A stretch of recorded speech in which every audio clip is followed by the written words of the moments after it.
Movies. Let's talk a little bit. I spent all of October watching and rewatching movies that I love to watch around Halloween. I have so many movie recommendations for you guys, so let me make a couple in the next video. Just kidding.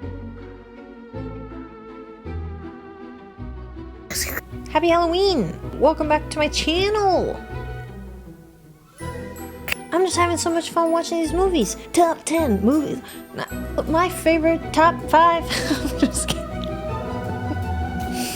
No. Have you ever seen these vampire movies that I absolutely love? Should I just go get my list? I got my list. Look at this little list I made. Don't screenshot it. Don't screenshot it. You're gonna have to watch the whole video. Shawshank Redemption. Just kidding. That's on another movie list, okay? Spoiler. Okay, let's see what's on my list. Nosferatu, 1922. I rewatched that. Murnau's Nosferatu from 1922.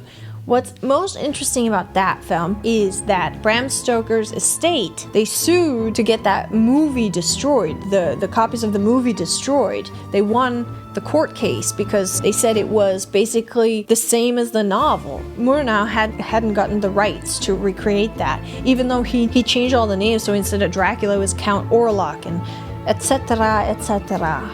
The only reason you and I are able to watch Nosferatu from 1922 is because some of those copies that were ordered to be destroyed after the court case was settled survived.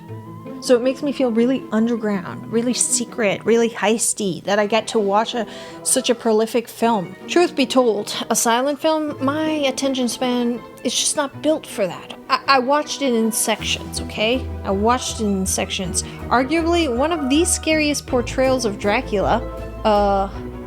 Yeah. And secondly, if you actually put the Blade soundtrack on top, it gives it a little bit of spice.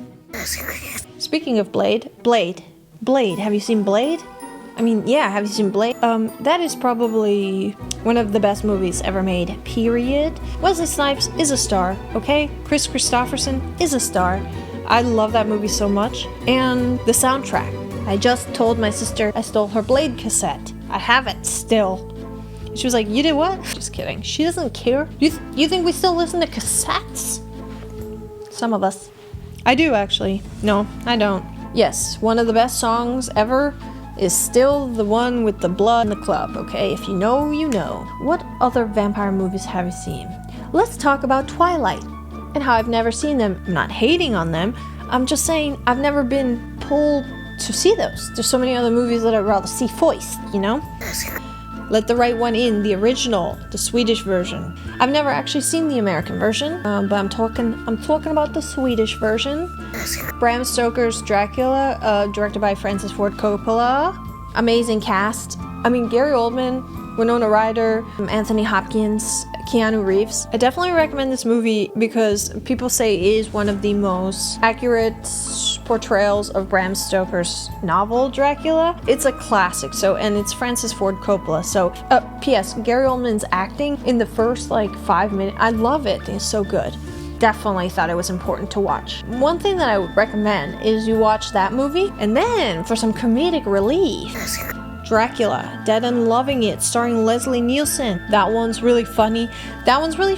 Especially if you watch Francis Ford Coppola's Dracula, and then you watch the Leslie Nielsen Dracula, Dead and Loving It.